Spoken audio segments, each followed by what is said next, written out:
Hello friends, welcome to my channel Bio World with Gauri Ma'am.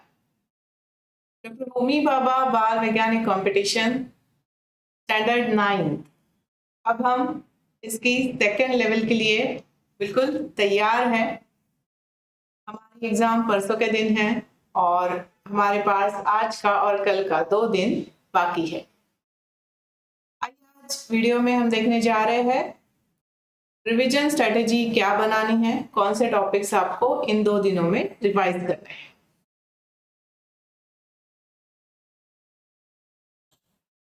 तो सबसे पहले physics. आप जानते हो आपको यहाँ पर 3 प्रैक्टिकल्स परफॉर्म करने हैं, एक फिजिक्स का, एक बायोलॉजी का और एक केमिस्ट्री का।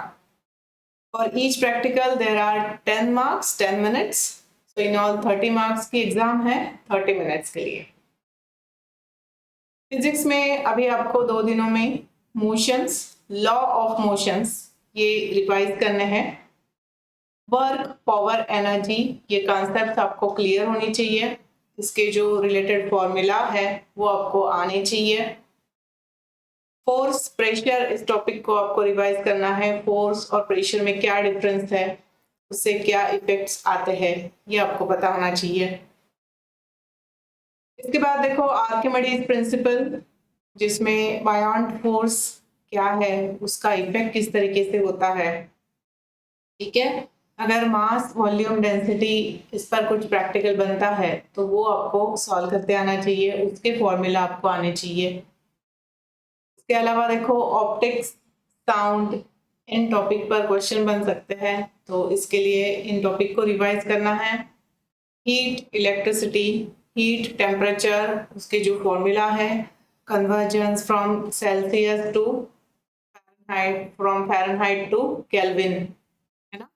तो वो टेम्परेचर के कन्वर्जेंस किस तरीके से किए जाते हैं ये आपको याद होना चाहिए, उसके फॉर्मूला है वो आपको याद करने हैं।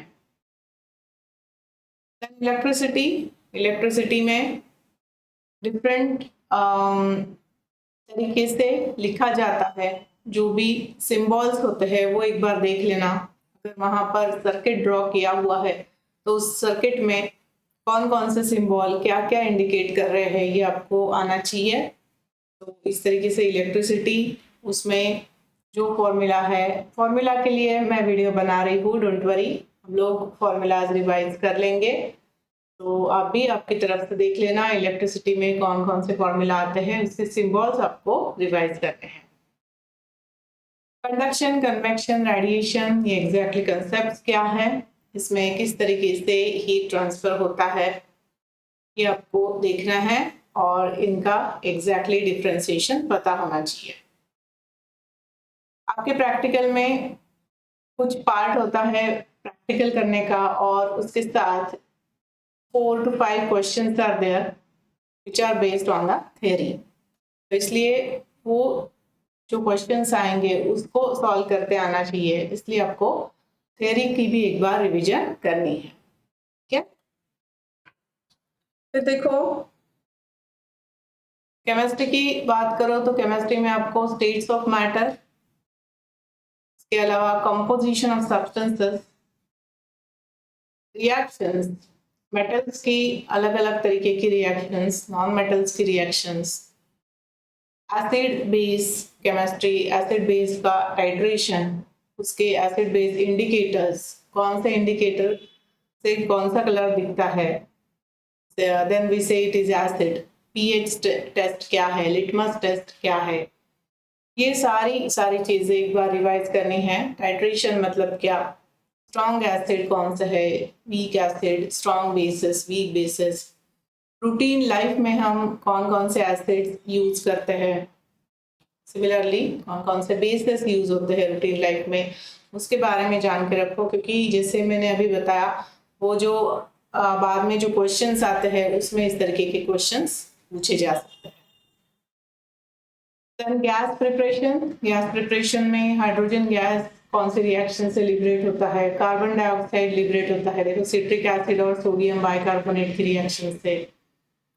हाइड्रोजन गैस की टेस्ट जो होती है उसका पॉप साउंड आता है। ओके, तो ये सारी चीजें जो है वो डिस्टिंग्विश करते आनी चाहिए।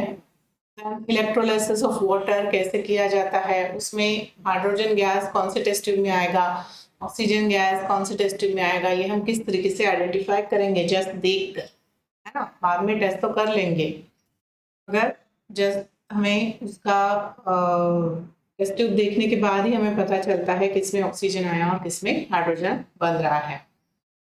तो वो इलेक्ट्रोलाइसिस का एक्सपेरिमेंट रिवाइज कर लेना। और सबसे एंड में देखो डिटेक्शन ऑफ रेडिकल्स, जिसमें अलग अलग तरीके के रेडिकल्स डिटेक्ट करने के एक्सपेरिमेंट्स आते हैं जो आपको एक बार रिवाइज करने हैं।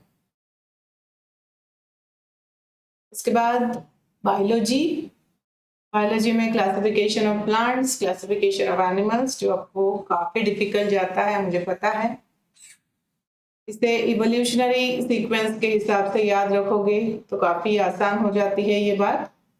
जैसे कि कुछ भी लाइफ फॉर्म हो, प्लांट का या एनिमल का, वो वाटर से ही शुरू होता है। वाटर में रहने वाले प्लांट्स आर अलगी, उससे डेवलप हुए ब्रायोफाइट्स। ब्रायोफाइट्स जो है वो एम्फीबियन प्लांट्स हैं जो प्लांट पर रह सकते हैं मगर for reproduction they need water, ठीक है। उसके बाद एम्फीबियन प्लांट के बाद आ गए टेरेस्ट्रियल प्लांट, जिसमें आते हैं टेरिडोफाइट्स, जिसमें वैस्कुलर सिस्टम डेवलप हो गई, और उससे डेवलप हुए जिम्नोस्पर्म जिनके सीड्स नेकेड है, और उससे डेवलप हुए एंजियोस्पर्म। इवोल्यूशन में ऐसा नहीं होता है कि नेक्स्ट कुछ लीनिएज डेवलप हुई तो पहली वाली लीनिएज गायब हो जाती है। पहले वाले प्लांट्स भी रहते हैं, एनिमल्स भी रहते हैं, जैसे अलगी आज भी हमें दिखाई दे रहे हैं, और जिम्नोस्पर्म एंजियोस्पर्म भी है। एंजियोस्पर्म और एंजियोस्पर्म में दो क्लासेस आते हैं, मोनोकॉट और डाइकॉट, ठीक है। इस तरीके से याद रखोगे तो क्लासिफिकेशन सिंपल जाता है। इसके एग्जांपल्स आपको याद रखने हैं। एनिमल्स में सबसे जो लोअर एनिमल्स है वो इनवर्टिब्रेट्स है, फिर वर्टिब्रेट्स है देखो, है ना। और वर्टिब्रेट्स में आगे हम फिर से अगर बात करें, लाइफ फॉर्म शुरू हुआ पानी से, सो पाइसेस मतलब फिश, उसके बाद एम्फीबियन सेम प्लांट की तरह ही, फिर टेरेस्ट्रियल एनिमल जिसे हम रेप्टाइल्स कहते हैं, और रेप्टाइल्स दो लीनिएज में बट गए, बर्ड्स एंड मैमल्स, ओके। तो इस तरीके से एनिमल का क्लासिफिकेशन, इसमें अलग अलग एस्पेक्ट्स आते हैं वो आपको पढ़ने हैं। Cold blooded animal, warm blooded animal, oviparous, viviparous, और उनकी जो सिस्टम्स है, मतलब ऑर्गन सिस्टम जो हमने नेक्स्ट पॉइंट लिखा हुआ है, तो वो भी आपको याद रखना होगा। उसमें भी थोड़ा सा लॉजिक लगा के आप क्वेश्चन सॉल्व कर सकते हो। अगर लोअर एनिमल का एग्जांपल दिया है तो उसमें सिस्टम ज्यादा डेवलप नहीं है। कौन से सिस्टम की बात कर रही हूँ मैं, रेस्पिरेटरी सिस्टम हो, हार्ट सिस्टम हो, मतलब सर्कुलेटरी सिस्टम हो, नर्वस सिस्टम हो, तो ये लोअर एनिमल्स में इतनी डेवलप नहीं होती है, हायर एनिमल्स में ये डेवलप दिखाई देती है, ओके। तो इस तरीके से इसे याद रख सकते हैं। फिर सेल्स एंड टिश्यूज, जिसमें सेल्स के साथ ही आपको सेल ऑर्गेनेली भी याद रखने हैं। बायोलॉजी की पढ़ाई काफी इजी होती है। यहाँ पर आपको इमेजेस दिखती है तो इमेज देखकर आप पढ़ाई कर सकते हो। मैं आपको कब से बोल रही हूँ, just go through different images of biology और उस इमेज के हिसाब से थ्योरी रिवाइज कर लेना। तो सेम थिंग आज भी बता रही हूँ, सेल्स टिश्यूज की इमेजेस है अपनी टेक्स्ट बुक में बहुत अच्छी अच्छी, उनको देखो और उस हिसाब से थ्योरी को रिवाइज करो। ऑर्गन सिस्टम्स, फिर adaptation in animals and plants, फिर फूड एंड न्यूट्रिएंट्स, इसमें कुछ केमिकल टेस्ट भी हो सकती है, जैसे कि कार्बोहाइड्रेट के टेस्ट के लिए, स्टार्च के टेस्ट के लिए आयोडीन टेस्ट, प्रोटीन के लिए प्रोटीन डिटेक्शन के लिए टेस्ट कराई जा सकती है, या फिर डायरेक्टली रिजल्ट लिखा हुआ रहेगा, आपको बताना होगा प्रोटीन है या कार्बोहाइड्रेट है, इस तरीके से। तो ये पॉइंट आएगा फूड एंड न्यूट्रिएंट्स में। Reproduction, there are different types of reproduction, sexual reproduction or sexual reproduction, ये types in plants and animals. And another thing is soil analysis. यहाँ पर वापस से pH का रेफरेंस आता है। सॉइल में कौन कौन से तरीके की soil, acidic soil, basic soil, neutral soil, अगर एसिडिक सॉइल है तो उसे न्यूट्रल किस तरीके से किया जाए, क्या ऐड करने पर, ऑफकोर्स हमें बेस कुछ ऐड करना पड़ेगा तभी वो न्यूट्रल हो जाएगी ना। इस तरीके से ये सारे चीजें आपको याद करनी है, एक बार रिवाइज करनी है, ठीक है। यस, कुछ अलग सा प्रिपरेशन अपनी क्या क्या चीजें लेकर जानी है परसों के एग्जाम के लिए। आपको यूनिफॉर्म पहनना है, आपका school uniform, school ID card भी आपको लेकर जाना है। इसके अलावा देखो एडमिट कार्ड, हॉल टिकट जो हमारे एग्जाम के लिए आया हुआ है उसकी प्रिंट आउट आपको साथ में रखनी है। वाटर बॉटल आपके साथ रख लेना, हो सकता है वहां पर आपको बाहर ही रखनी पड़े, एग्जाम हॉल में आप ना ले जा सके, फिर भी एटलीस्ट अंदर तक वाटर बॉटल आप ले जाना अगर अलाउड हो तो। फिर पेन, पेंसिल, इरेजर, शार्पनर जो आपके पाउच में रहता है वो सारी चीज़ें, वहाँ पर पेन अलाउड रहता है। और आगे आप as per requirement pencil, eraser अगर अलाउड किया तो आप लेके जा सकते हो घर से, तो ये सारी चीज़ें आपके साथ लेकर ही जाए। And very important thing, take heavy breakfast before your exam, क्योंकि प्रैक्टिकल की इतनी आदत है नहीं अपने को, वहाँ पर खड़े रहना है और प्रैक्टिकल करना है, तो इसके लिए अपना ब्रेकफास्ट अच्छे से हुआ है तो अच्छा रहेगा, एनर्जी मिलेगी और आप फुल कंसंट्रेशन से आपके प्रैक्टिकल्स कर पाओगे। इसलिए हमेशा याद रखना, किसी भी प्रैक्टिकल एग्जाम के लिए या प्रैक्टिकल्स परफॉर्म करने के लिए जा रहे हो तो आपको अच्छे तरीके से खा कर जाना होता है। दूसरी बात ये भी होती है, वहाँ पर आप केमिकल्स के साथ एक्सपेरिमेंट करोगे तो हो सकता है कुछ गैसेस लिबरेट हो जाए, जैसे कार्बन डाइऑक्साइड है, हाइड्रोजन है, तो उस स्मेल से भी जैसे किसी को प्रॉब्लम हो सकती है। तो ये सारी चीज़ें ना हो, इसलिए सबसे इम्पोर्टेंट बात है हमने अच्छे से खा कर जाना चाहिए, ठीक है। तो ये सारी बातें भी आपको याद रखनी है और अच्छे से प्रिपेयर करके आप जा ही रहे। पॉजिटिव माइंड से जाना, वहाँ पर प्रोसीजर लिखी हुई रहेगी, एम लिखा हुआ रहेगा, ऑब्जर्वेशन टेबल ड्रॉ करके दिया है, और क्या चाहिए आपको, सारी चीज़ें करके दी है, बस जाना है, परफॉर्म करना है, जो रिजल्ट्स आते हैं, जो ऑब्जर्वेशंस आ रहे हैं वो वहाँ पर लिखने हैं, ठीक है। टाइम का ध्यान रखना, टाइम लिमिट है, तो ऐसे मत करना एक ही प्रैक्टिकल के लिए बहुत सारा टाइम निकल दिया।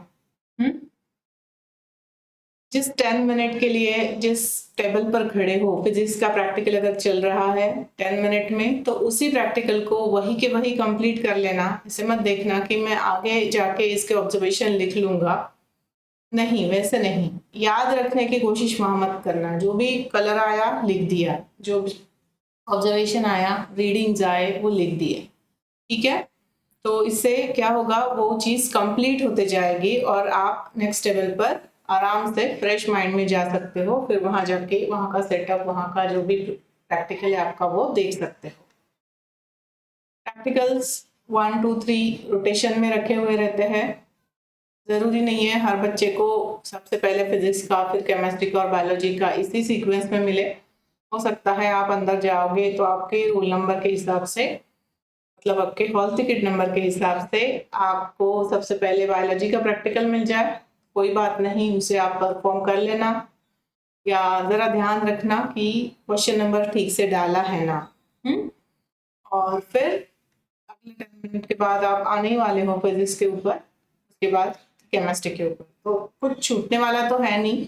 सो बट बी केयरफुल, जहां पर हो उसी को परफॉर्म करो, आपके ही रिजल्ट्स लिखना, इधर उधर बिल्कुल नहीं देखना है, जो हमने परफॉर्म किया है, जो हमारे रिजल्ट्स आए हैं वही आपको वहां लिखने हैं, ना कि कुछ पहले वाले, या फिर याद करके, या फिर आपकी पहली बैच में जो फ्रेंड गया था उससे पूछ के, ऐसे कुछ भी चीजें नहीं करनी है, जो आपके रिजल्ट्स आए हैं वही आपको लिखने हैं।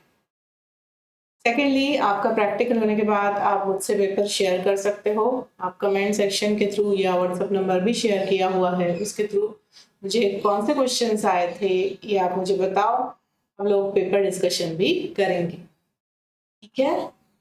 चलिए फिर आज के लिए इतना, और all the best to all of you. Thanks for watching.